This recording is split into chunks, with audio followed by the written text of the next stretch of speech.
Good morning, Tuscaloosa. Ooh, it's not afternoon like normal, but good morning, Tuscaloosa, West Alabama, Internet world, everywhere that you're watching the Joe Gaither show right here on BamaCentral, BamaCentral.com. Hope you're having a great Thursday. Hope it's going to be a great Thursday for you guys. I appreciate everybody watching us on YouTube, on Facebook, on Twitter. You listen to us on Spotify, Apple Podcasts, and on Amazon. We're a proud part of the BamaCentral Broadcasting Network, along with our friends Blue Collar Unplugged, who just dropped their latest episode. Blake Byler, Matthew Gibson, and Jacob Pickle. Make sure you check out Blue Collar Unplugged. Those guys had Seth Greenberg, ESPN Seth Greenberg, on their program this week. So he's going to be talking about college game day, the secret scrimmage against TCU and Wake Forest and all that stuff. So make sure you check out Blue Collar Unplugged for their second episode of the basketball season, as they dropped that this morning. But we're not here to talk about basketball. It's LSU Alabama week, and we're going to have a lot of fun. We talked to Matt Moscona yesterday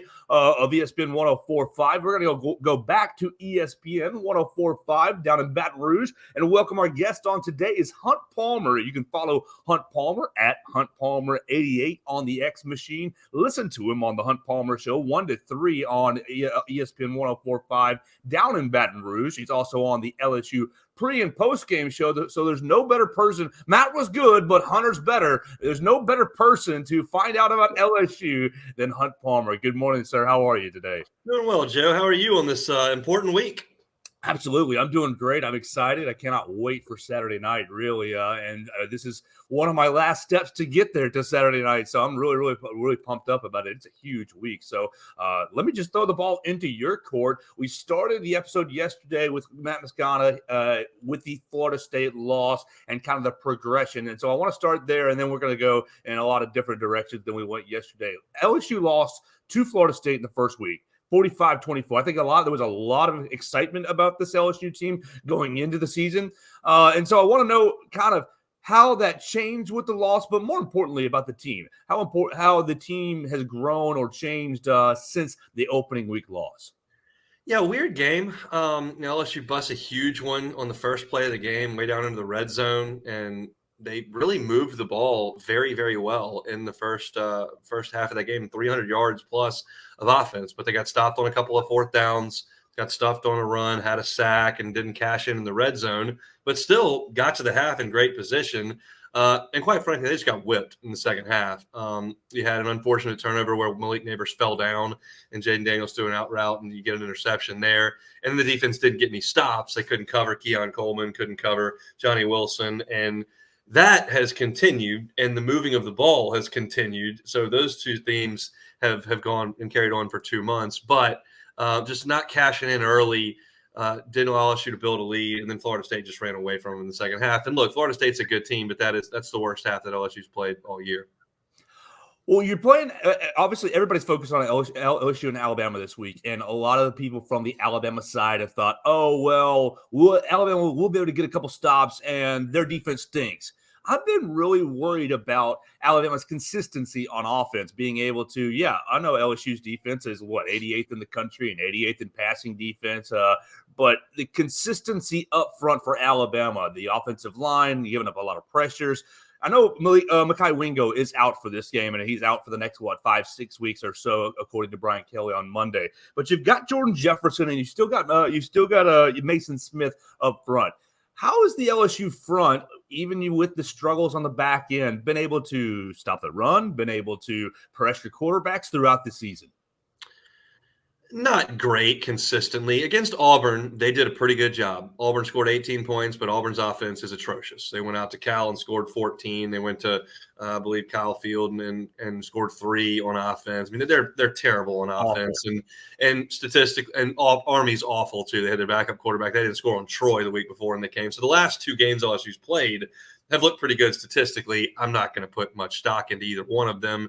LSU's the strength of the defense is in the front, but I just don't know how strong that is, especially without Mekhi Wingo. Mekhi Wingo was a freshman All-SEC player at Missouri, was a third-team honorable mention All-American last year at LSU, and hasn't played that way this year because he's been hurt. So it's not as if you're taking some guy who's been an X factor for LSU out of the lineup in this game. He could be, but he's been hurt. So they've got some depth at defensive tackle. They've still got Jacoby and Guillory, who's an older player who can help them out there. Jalen Lee's a senior who's played some for Florida.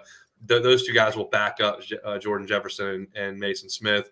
LSU better do a pretty good job at the line of scrimmage, because if they don't, Bama's going to score 40 points, and they may anyway. But that's where LSU has to try to affect the game. With the focus on the front, what do you see with Harold Perkins yesterday? How has his season gone? I know he started kind of off the off ball. He's kind of moved to the kind of this slot kind of spot, more the edges. Coach Saban yesterday in his press conference talked about, he was asked about simulating Harold Perkins, and he kind of equipped back. He's like, well, if we had anybody that could simulate Harold Perkins, he wouldn't be on our scout team. So what's his progression been like this season? He's been good. I think everyone expects him to do what he did against Arkansas last year every week. That's not really that realistic. He just absolutely dominated that game in the second half and basically won it by himself. LSU couldn't score that day. It was cold. Jaden Daniels was sick and hadn't practiced, and they couldn't score, and Perkins forced 2 turnovers and had 3 sacks. It was ridiculous. You can't do that every week, but he has rushed the passer and made some plays, and they'll ask him to do that in this game. I think his advantage there is that the 2 tackles for Bama are so big that he's got such an athletic advantage over them. If they get their hands on him, they're going to knock him. They're going to knock him into the ground. They got 120 pounds on him. But if he gets by him, then he can make some plays in the backfield there, where Milrose sometimes will hold the ball a little bit too long. Yeah. But they're also going to use him to do some spying. He did that very well last year against Bryce Young. He did that at times this year against Jordan Travis. So they're going to vary what they do with Harold Perkins. And I think what's key is that you create down and distances that allow Harold Perkins to do different things. If Alabama's in 2nd and 2 all day, Harold Perkins can't help you on 2nd and 2. He can help you on 3rd and 9.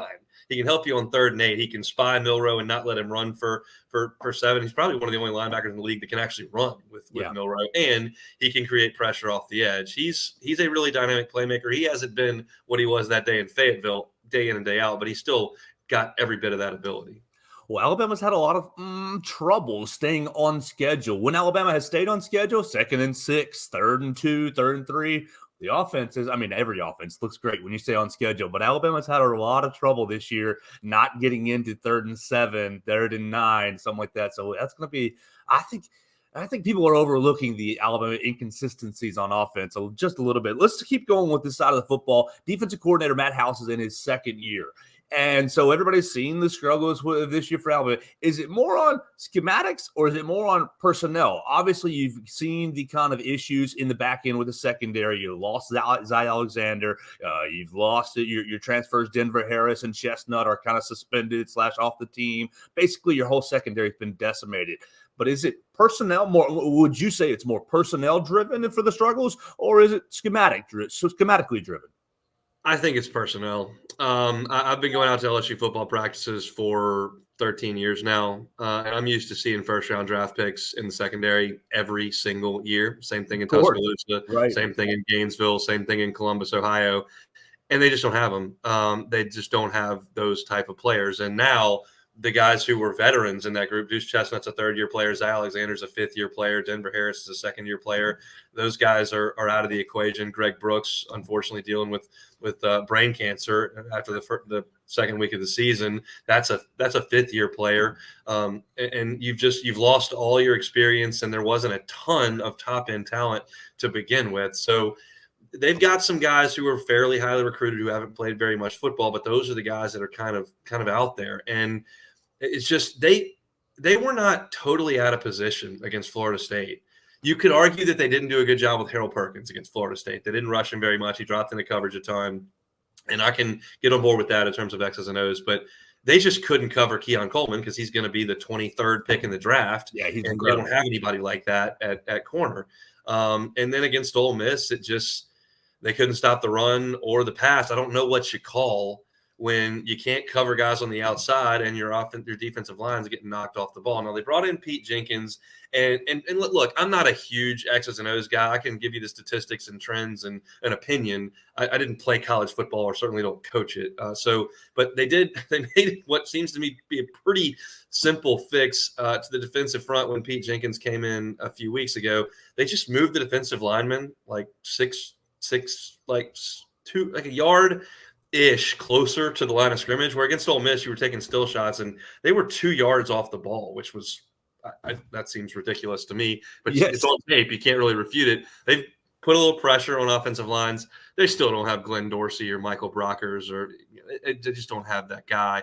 But they've been a little bit better the last 2 weeks. We'll see. I think we'll have a really good idea of what the rest of the schedule is going to look like on Saturday. If LSU gives up 45 points to Alabama, you'll go, okay, well, they got some stops against Auburn and Army, but even Arkansas, the worst offense in the league, carved them up, and Florida State carved them up, and Ole Miss carved them up, Missouri carved them up. If you have a pulse on offense, you'll carve them up. If they get some stops against this offense, you go, well, maybe they're getting a little bit better. I mean, we'll just see on Saturday. Well, you've been covering LSU football, and you're down there on ESPN 104.5. Listen to him 1 to 3, the Hunt Palmer Show. What are some of your favorite memories or takeaways from this LSU Alabama rivalry? I know maybe the last 10 years it's been a lot of close games, but Alabama's won a lot of them. Obviously, you got the 2019 win. You've got wins in 2011 there as well. The 9-6 game. What's been some of your favorite, and last year, what's been some of your favorite memories of this LSU Alabama game? I'll say this for the folks that pull for the Tide. I have never in my life been in a stadium with as much pregame electricity as the 2011 game in Tuscaloosa, ever. From the ridiculous amount of celebrities on the sideline, that place was absolutely full. 45 minutes to an hour before kickoff. I've never seen that. I've seen Tiger Stadium at its absolute best, and it's fantastic. And it was great the next year in 2012 until the yelled and screen pass, and it's phenomenal. But that was undefeated on undefeated. It was 1 versus 2. It was as big as it can get at that point in the schedule, and I was on the field for overtime because I was writing at the time and I was in the press box. So that was an unbelievable memory that I have. On the flip side, like I said, that next year was the same type of environment. It was a revenge spot for LSU, but the Tigers had already lost. So it wasn't quite the same, but they played so well in the second half. And then to have McCarron and Yeldon rip the heart out at the end was tough. I'll tell you, I go obviously to every home game because I do the pre and post game for radio, but we don't travel to road games. But I'm obviously at all the home games. I did not go to LSU in Alabama last year. My cousin got married. So I was in New Orleans I was watching the game in the church on my phone. And then at the reception, I was watching it on the TV down at the reception venue, and LSU wins in overtime. And I went back up to the dance floor and I got another beverage, and my aunt came up. Her daughter had gotten married, and she was like, "I'm so sorry you weren't there." And I was like, "Aunt Nancy, we won. I'm good. Like the bar's open. Thank you very much." So just a little bit of a different memory from that perspective. But yeah, this has been the most important game on the schedule for 15 years. And people, especially in the Les Miles era in Baton Rouge, criticized the program for building this game up too much. And then if you lost, you might lose to Arkansas the next week because you felt like the win was out of your sails or the team played tight. And I want to go, you know what? Like at LSU, if you're going to accomplish any of your goals in this format where there's a 4-team playoff or a 2-team BCS and you're in the division with them, you have to win the game. The kids aren't stupid. Game day's coming. CBS Picks is the only primetime game. You're talking to Kirk Herbstreit on Thursday. Like, they're not dumb. Like, it is a really big deal. And I laughed when A&M in 2020 said, "Hey, we should be in the playoff." I'm like, no, if you're in the SEC West, which you decided to come join, and you don't beat Alabama, which you lost by 20 that year, you don't get to do anything else. Like that, go have fun somewhere else. You're not playing for a championship. So it's a big deal. It's a huge game. I don't know what the future of it is in terms of how the scheduling sets up, but it's been something for the last 15 years. It's been a blast. I can think back. I was a student still at Alabama during the 2011 game, and I had more money, more cash in my pocket than I have had in a long, long time, and I could not get anyone to look my way for one ticket. I was elbow to elbow on the quad, and I was just like, anybody, one ticket. And they're like, "Well, how much you got?" And no. And it was just crazy. I ended up watching the game on the couch and just like, oh my gosh. I mean, every year. I worked at a restaurant that year, and Alex Rodriguez came to our restaurant. It was just like insanity. And that game was different. It gets a lot of hate from a lot of people outside the South. But like, even if you look at that game compared to 2019, I know LSU won both, but Bama's kind of run away from LSU a few times. You could even go to 2012 or whatever. But in the 11 game, the intensity was such that you thought if anyone scored a touchdown, like it was probably over. And that the intensity that goes in there in 19, like if the other team scored, like, well, we get the ball back, let's go score again. So that made the intensity feel so much different in that game. Like every 3 yards you got felt like a massive win. And so that it was just a game. I don't have anything to compare that game to in terms of the intensity level of it. Unfortunately, Oklahoma State couldn't help LSU out and beat Iowa State, so that LSU could win by 30 in the Superdome and celebrate the greatest team ever. But unfortunately, had to see the Tide again there in New Orleans, and that was not a lot of fun. Yeah, that ended up a little bit different, but you're right. Every 6 inches seemed like a mile, and it was just that was such a great memory. I mean, even on the losing end, it was such a great memory. Let's talk about Brian Kelly, because you alluded to the personnel kind of problems. Brian Kelly in his second year. How has Brian Kelly endeared himself to LSU faithful? Fine. It doesn't matter if you fake an accent, which I don't know that he did. He just slurred a word. It doesn't matter if what only matters if you win. That's the only thing that matters down here. And so we've had. I mean, if you look at the most successful coaches in LSU history, I mean, Dale Brown went to 2 Final Fours and was beloved here. He was from Minnesota and came down here and coached. You look, Skip Bertman was a Jewish man from Miami, South Florida, comes into the heart of Catholic country in South Louisiana, and he's now revered. There was no fit there. I mean, Les Miles was a quirky guy from the Midwest who for a long time was super endeared here. You don't have to sound like Ed Ogeron to be endearing to people. You have to win games, and you can be from down the bayou. And if you go 5-5 and 500, then you're run out of town. So people around here like Jay Johnson a whole heck of a lot, and he's spent his entire life on the West Coast, and now he's a national champion baseball coach. So I think the approval rating to this point is pretty good. There's a little bit of concern with the in-state recruiting. They've just lost the top-end guys to A&M and Texas, and that's been a little bit of a concern. And people, obviously weren't super pumped when you go to Oxford and get it basically embarrassed because you can't get one stop against Ole Miss. And look, I'll tell you this, on Saturday night at 11:30, people will have wildly different opinions than they do right this very second, because that just matters so much how you perform in that game. So right now the approval ratings are pretty good. It's still fairly early. And I think that he's not going anywhere. He's got a long-term contract and he's going to get that money. So I think that LSU hired a good coach. I felt when they hired him that there would probably be a lot of 9-3s and 10-2s. I just felt like that was kind of where he would settle the program in, and hopefully you pop a good one here and there, and that'd be fantastic. And that kind of feels like the trajectory they're on. 9-3 last year, and it kind of feels like 9-3 this year. But it's I think folks are generally okay with the way things are going. Well, how did obviously this is a dumb question, but I just want to get your comments on it anyways. How did obviously you go for 2 at the end of the game last year. You beat Alabama and you win the SEC West. Going into that game, I guess, and then after the game, how did that change? I guess did that really solidify? Oh, we made a good hire. Oh, this is the guy. He beat Alabama. Oh, he got us over the hump. First year SEC West. Kind of. How did last year's game kind of seal the deal, I guess, that you made a solid hire? It's never sealed. I guess, yes, Steve Bertman sealed it, but I mean, it's never truly sealed. I'll tell you this story. This is funny. And basically what you're saying is the general consensus that, oh man, we're really going in the right direction here. Right. My dad almost invests more time hating teams than he does loving his own. He hates Notre Dame with a passion. He hates Alabama with a passion. He hates Florida, hates A&M. He hates Louisiana Tech because his friends give him crap.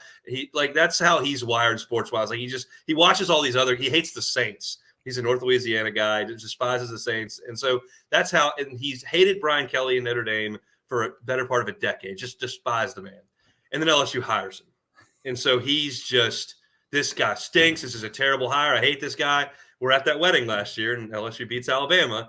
And he'd had a few cocktails, but he looked at me. He's like, I think we might have the guy. So that's exactly what you're talking about. And then 2 weeks later, or 4 weeks later, they go to College Station and play pathetic football against a terrible football team and lose, and everyone flips. And that's the nature of sports fans. There's just never never an even keel, which is why I mean I'm pretty much always on an even keel, so I'm just kind of willing to see how things go. But yeah, I mean, you beat Alabama the second year in a row, people will want to throw a parade. Then you turn around and get beat at home by Florida or A&M, they'll be ticked again. So it just is what it is. We've been talking to Hunt Palmer right here on the Joe Gaither Show. You can follow him at Hunt Palmer 88 and listen to him on ESPN 104.5 down in Baton Rouge from 1 to 3 and on the LSU Pre and Postgame Show for the LSU Sports Radio Network. Let's flip to the LSU offensive side of football. Number one offense in the country, best quarterback in the country, skill positions out the wazoo. What makes this? Is it all Jaden Daniels and his magic, or is it the skill position guys as well, like the bevy of skill position guys? Is it just the perfect combination? I mean, if you didn't have 2019 LSU, where would this LSU football team be as far as offensive football? This would be the best ever if it wasn't for 19. This has been amazing. Now, here's the caveat that I've tossed out a couple of times, and people aren't wild about it, but I can. And it's been amazing to watch. It was amazing to watch them go up and down the field against Ole Miss, up and down the field against Missouri, did it against Arkansas, did it against up against Auburn. I mean, they've been unstoppable basically, but they didn't do much in the second half against Florida State, who's got a first-round pick at defensive end in Jared Verse. They've got pro corners. They're a good defense, and I can envision a world where I sit down and open my mic for post game on Saturday, and LSU has scored 24 points total and gotten beaten 38-24. And I go, okay, well, yeah, you lit it up against Ole Miss, and you lit it up against Missouri, and you lit it up against Auburn and Arkansas, and you lit it up against Army and Grambling, but you didn't light it up against Alabama or Florida State, and those are the good defenses. So what does that say? My gut tells me LSU's going to score a bunch of points on Saturday because that's what I think this offense is going to do. But the world exists where, excuse me, like they have beat up on some defenses without the talent that Alabama has, and A&M's kind of got that on the front end. Their corners aren't very good, but they do on the defensive front. So we'll see. Yeah, so I've been watching a lot of LSU this week just to kind of get ready for the game, and I just see just options galore. And so I think, okay, well, Kool-Aid, if he takes away one of them, if he takes away Malik Neighbors, or if he takes away Brian Thomas, whoever he's matched up against for a particular snap. And, Terry Arnold, he played pretty good cornerback. Okay, maybe he goes 50-50 with his other matchup or whatever. Well, you've still got Kyron Lacey. You've still got Aaron Anderson. You've still got Logan Diggs and Mason Taylor. You've still got all these other options. And so I asked Coach Saban last night about just the different options and how many one-on-one matchups there's going to be. And Coach went on a diatribe about winning your box and playing the next play, this, that, and the other. I think you're going to have a lot of if LSU can find, okay, this guy's not up to snuff, this guy's not really, I think they have the options to score on whoever. Like, okay, well, we won't throw at Kool-Aid, we won't throw at Terry Arnold, but we will hammer this matchup to Mason Taylor over and over and over again because you don't have anybody who can match up with him. Tell me about Mason Taylor. Tell me about Kyron Lacey. And really, I guess we'll say other comments. Aaron Anderson, Coach Saban's, I think, he was so brokenhearted to lose Aaron Anderson. I think he used to call him, little Aaron Anderson. What's he? I know he's been kind of like that third, fourth, fifth option, but what's he really been for this offense? Everybody knows Brian Thomas and Malik Neighbors. Let's talk about the other three kind of guys, 3-4 guys that I think will really impact this game. Yeah, Kyron Lacey had a huge drop in the Florida State game. It was a third down. He was wide open on a post route, and the ball hit him right in the waist, and he didn't catch it. And that was a big problem for him last year. He's got a big frame. He's 6'2", 6'3", and he's an older player. He's a fourth-year player. He's got some real skills. Drops were an issue last year. He's kind of cleaned that up. He had a huge game 3-4 weeks ago. I can't even remember the opponent, but I think he had 2 or 3 touchdowns in that game as the third option. And he's a good third option. He's not Terrace Marshall from 2019, who was a top 2-round pick and has been playing in the league with the Panthers. But he's a solid third option. Aaron Anderson has not been much of a factor. Right. He muffed a punt in the first game and has not looked super explosive like he was in high school. We all obviously know he's had that injury, and I don't know how healthy he is or what the situation is, but he just hasn't been used very much. But Mason Taylor certainly is used. And what you'll see from Mason Taylor, I heard Nick Saban describing this, I think it was the teleconference yesterday. LSU runs a play 4, 5, 6 times a game where they do a read option where it's a potential give to Logan Diggs, and then Daniels will run around the left side, and he can either keep it or he can dump it off in the flat to Mason Taylor, and they get 8 to 12 yards almost every time they run it. It's amazing. It's a triple option is what it is. And that's the play that Taylor is the most involved in.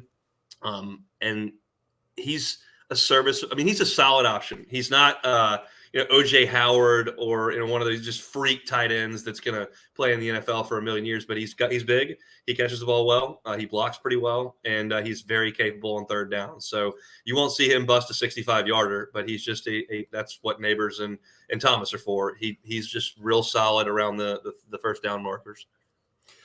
Well, the LSU offensive line, I guess that really where it's going to all kind of hinge on. How is LSU? I think I just saw is 71st in sacks allowed, so they only allowed like 2 sacks a game or so. Is that what I saw? Yeah.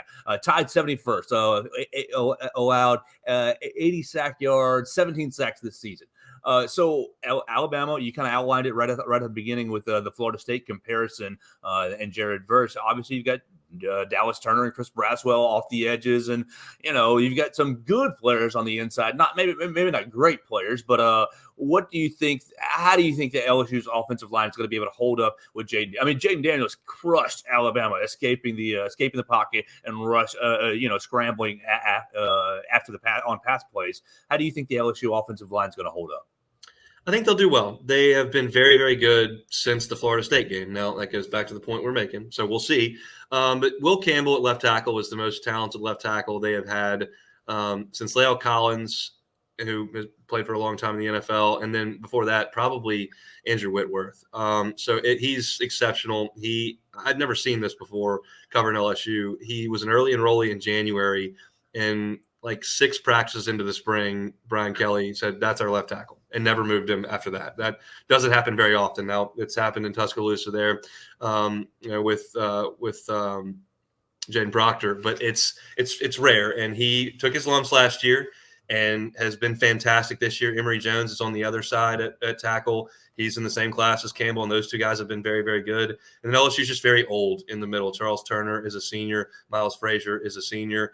And Garrett Dellinger is a fourth-year player. So they're really talented on the edges. They're very old in the middle. And if those guys play well, I'm just not sure anyone can stop LSU. I just don't, with the decision-making that Daniels has and the accuracy he's shown through 8 weeks, the only way you're going to stop LSU is if you just blow that thing up. And so we'll see. I'm sure Alabama's going to try that on Saturday. If they do, I think they've got a real chance to do what Florida State did. If they don't, I think LSU is going to put up a lot of points.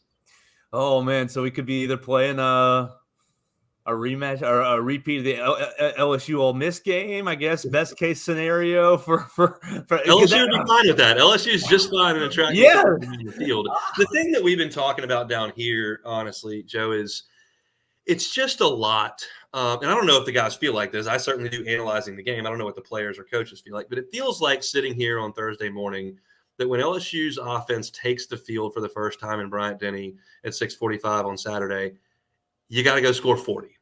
There's 100,000 here. There's pros all over the defense, and you got to go score 40. Like, that is a hard way to play. It's like third down, you're like, oh, my God, if we punt here, they're going to go right down and score. Like, that's how I feel. I'm sure the players don't feel that way, but that's what it feels like analyzing the game, and that's just a hard way to show up to work on Saturday.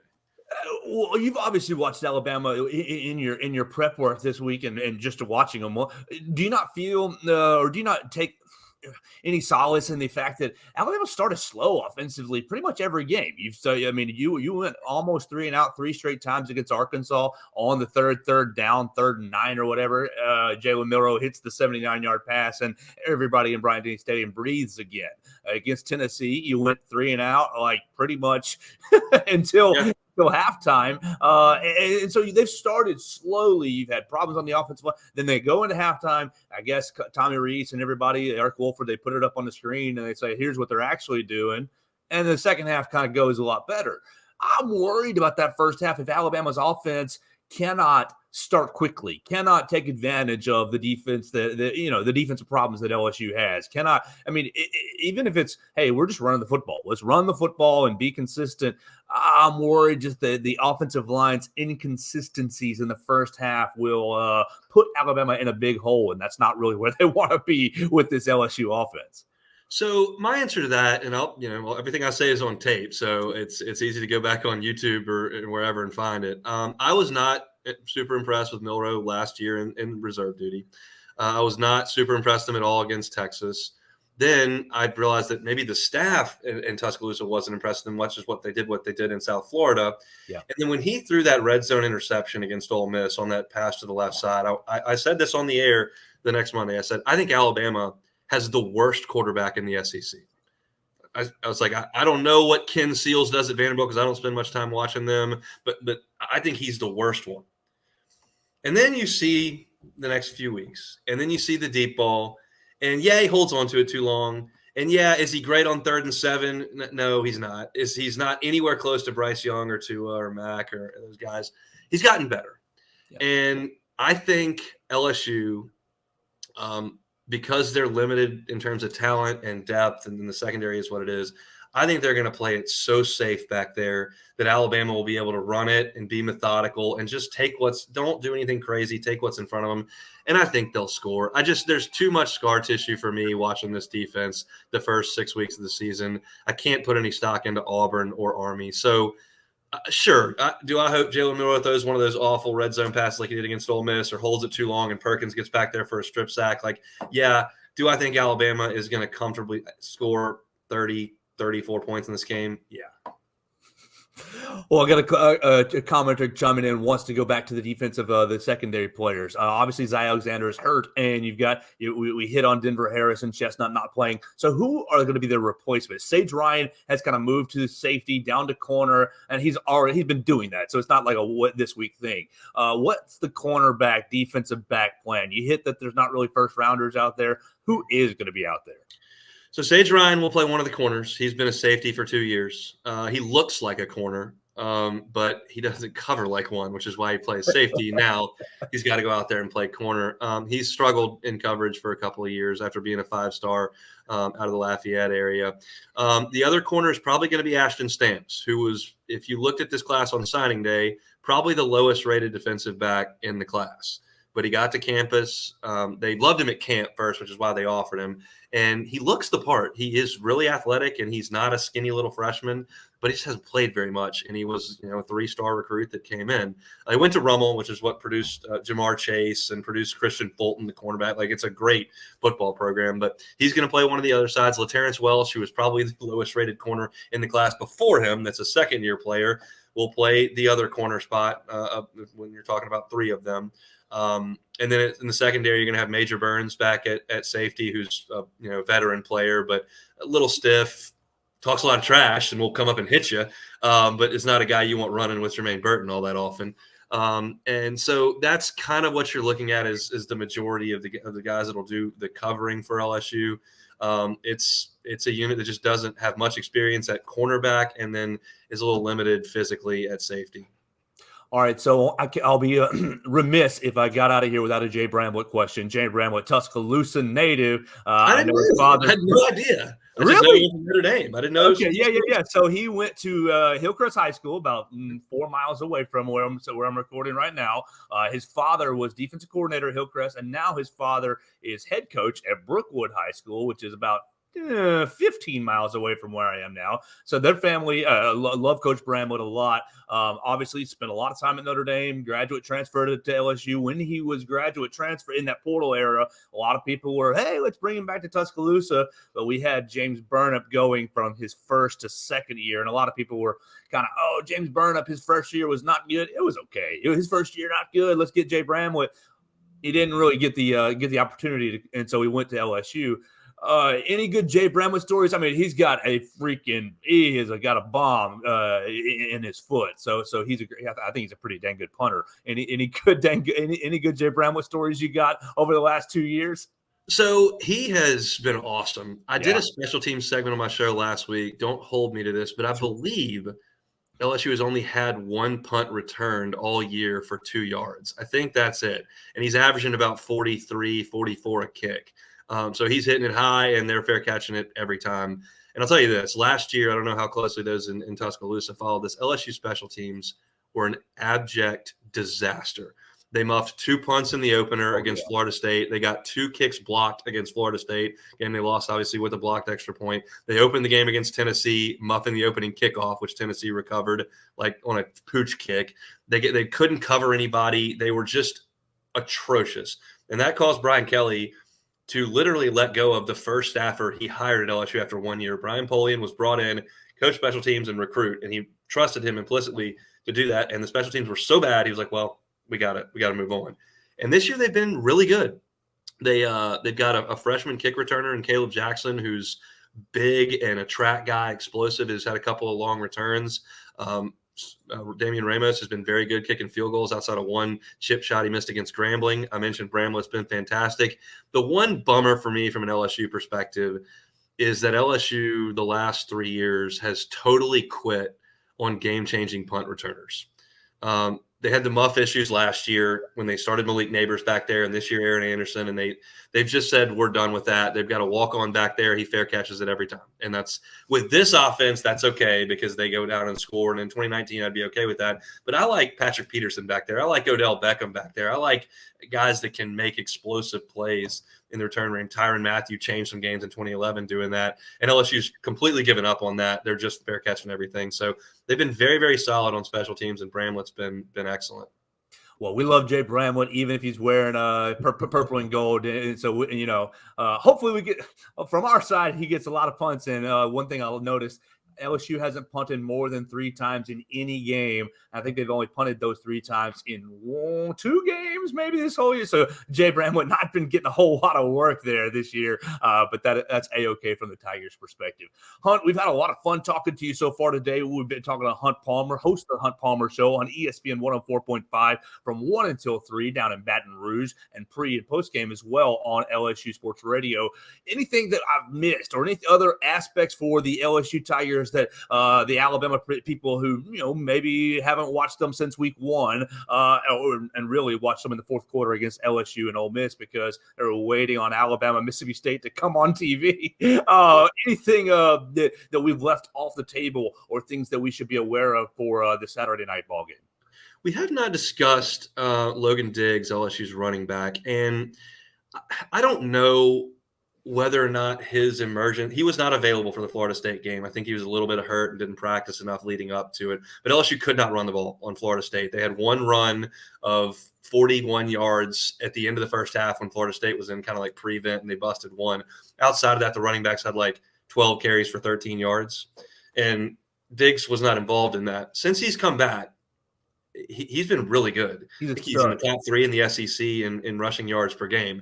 How much of that is because the defenses aren't as good as Florida State? How much is because he's played well and the offensive line's been a little bit better?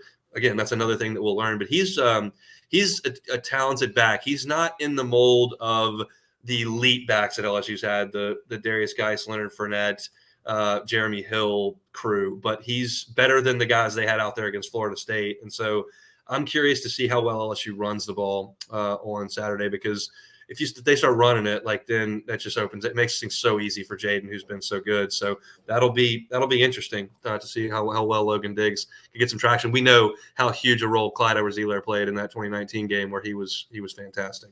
Absolutely. On my Twitter this past week, I got a little help because I said Logan Diggs is going to be the best back that Alabama has faced this year. And people were saying, oh, Quinshon Judkins, Jalen Wright. And they were talking about the Texas running back. And Judkins is great, but he wasn't healthy against Alabama. And then Jalen Wright's okay. I couldn't decide after getting some of those comments, and it's fine. I don't care if anybody disagrees with me. I kind of like rethought myself. And I was like, well, maybe it's the offense as a whole that opens things up and opens things up for Diggs to have lanes. And so that's why I think it's going to be a lot of one-on-one matchups for the Alabama defense. Can you win your box? And golly, I've been impressed with the defense so far this year, but they're facing a whole different animal this weekend. It'll be the best offense they face, and we'll just have to see. Are you ready to give any predictions yet? Or are you going to save that for your Friday shows? And please don't burn yourself on account of me. But or if you want to wrap it up and give kind of final thoughts on the game, I'd be more than happy to have it. Yeah, look, I have a lean at this point is towards Alabama. I can't trust LSU's defense right now. There is certainly an avenue where Alabama is clunky on offense and Milton's a little indecisive and LSU gets a turnover and the LSU offense gets rolling and they do what they've done and they go score a bunch of points. I think it's more likely that Alabama hits some deep plays, controls the clock a little bit and running the ball, and that LSU, because of the crowd noise and the fact that they feel like they've got to score every time down, gets a little bit bogged down maybe in the second half, and I think Alabama gets out of there with a win. I reserve my right to change things on Friday when the vibes you kind of start feeling the game day vibes a little bit, but I can't pick this LSU defense to go on the road right now and win. Well, Hunt, I really appreciate your time. This has been a great conversation. You've really gotten us ready for the ball game this weekend. I know you're going to be on pre and post game for LSU. Tell anybody else or wherever they can find you, the Hunt Palmer Show, 1 to 3 on ESPN 104.5. Yeah, you can find us on 104.5 here in Baton Rouge, but also we're everywhere you can find your podcast, Spotify, Apple Podcasts, Google, Amazon, all those places, as well as YouTube, the Hunt Palmer Show as well. So got some individual cut-ups for Alabama fans that want a little LSU perspective, some 10-minute segments and whatnot, all up there at Hunt on LSU on YouTube. So appreciate you having me, Jay. Yes, sir. Thank you so much for your time. I hope you have a great rest of your Thursday. Have a great show today. All right, we will try to do it. Enjoy the football on Saturday. Yes, sir. Yes, sir.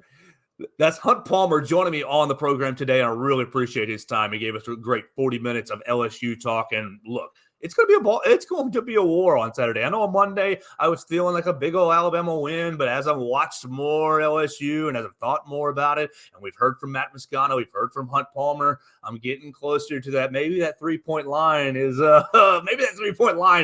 right about right for Saturday. So what are we going to do the rest of the week?